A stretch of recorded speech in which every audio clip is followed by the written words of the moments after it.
Jay Johnson, tell me about one thing that you would recommend to all the folks in the audience here for this conference today as they go home.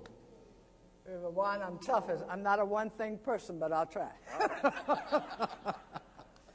One thing that I would like to say is that we need to really get on the train and be sure that we have a comprehensive health care plan that includes everyone, that is set up according to the guidelines that are in Health Care for America now. They're good guidelines. Share them with your Congress people and stay behind them for it. I got another thing I have to say that tags on to Larry. Everybody talks about where the jobs are going to come from, and they talk top down. I would encourage you to look around your community and see what green jobs could be made in your community, and then take them to where they need to go. Don't wait for them to come to you. Don't wait for them to ask you for a plan. Take the plan to them. You got the people to do it. Do it. All right.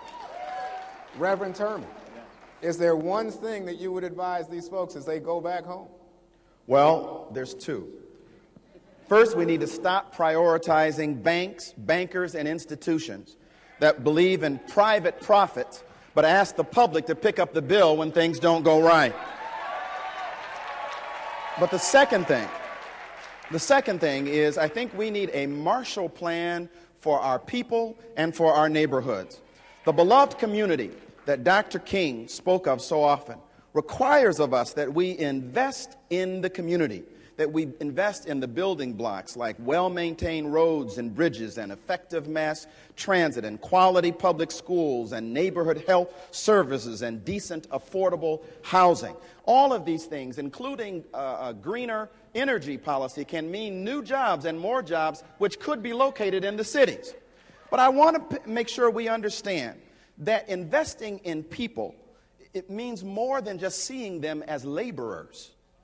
Prioritizing people means nurturing the human spirit. It means we need to cultivate an appreciation for and participation in the arts. It means that we look out for our citizens both in terms of their Head Start program and their Golden Ages years. It means a shared sacrifice for the common good. I hope we understand that what Lincoln said of government of, for, and by the people, that is something that is morally a promise. When we voted on November 4th, we were sending a mandate to the new administration and to the Congress that we want them to turn that promise into a reality, and we want it now.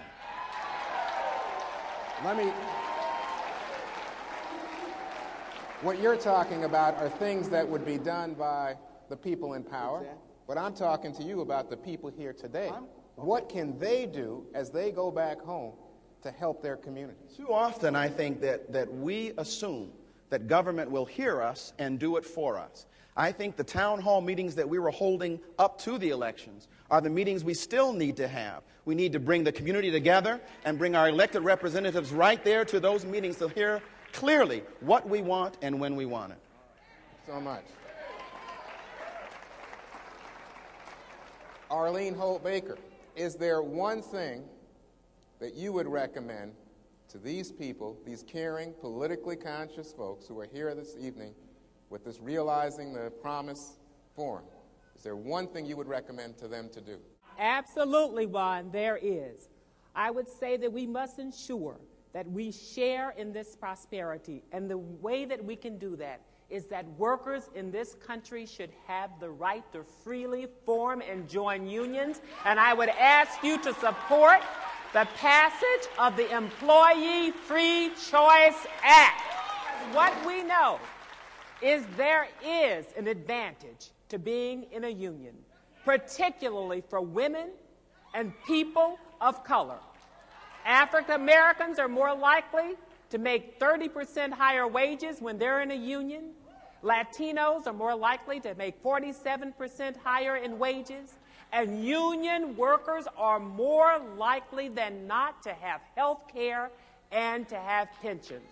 So I would say it is giving that opportunity for the 60 million people in this country who say they'd form a union tomorrow if they could, and if we didn't have employer interference, to be able to do so. So please help us pass the Employee Free Choice Act.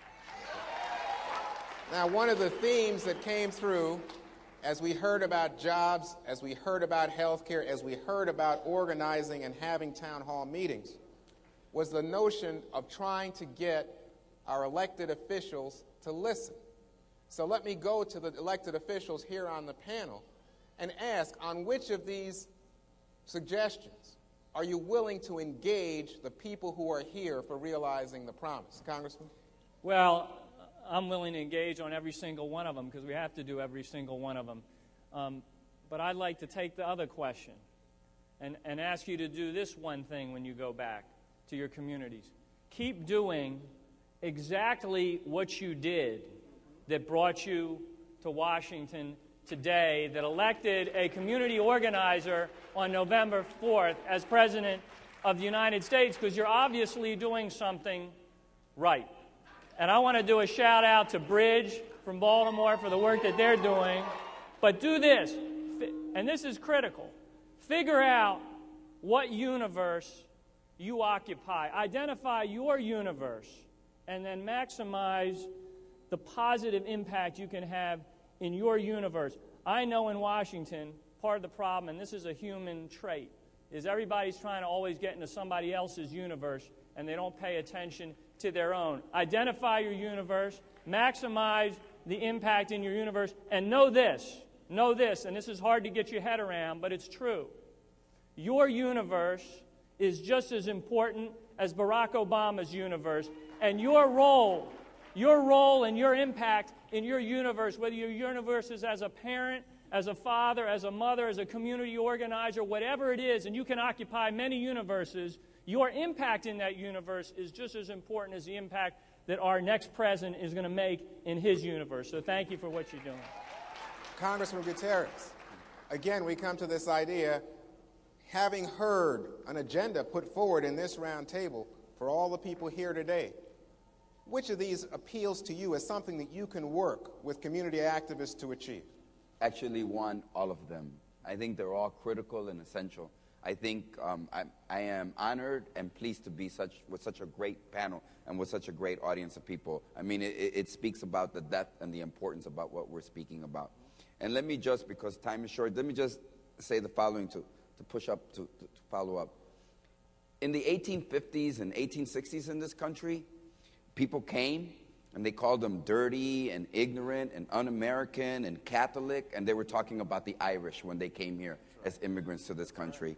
At the turn of the century, you could pick up the New York Times in 1910, and the venerable newspaper would say, only by the rule of law could we ever hope to control these people, speaking about Italian immigrants. We passed laws against, first we said, come in and build our railroads, then we said, we don't want any more Chinese in this country. I mean, we were wrong about the Irish, we were wrong about the Chinese, we were wrong about the Italians, and we're wrong about the scapegoating that's going on about immigrants today.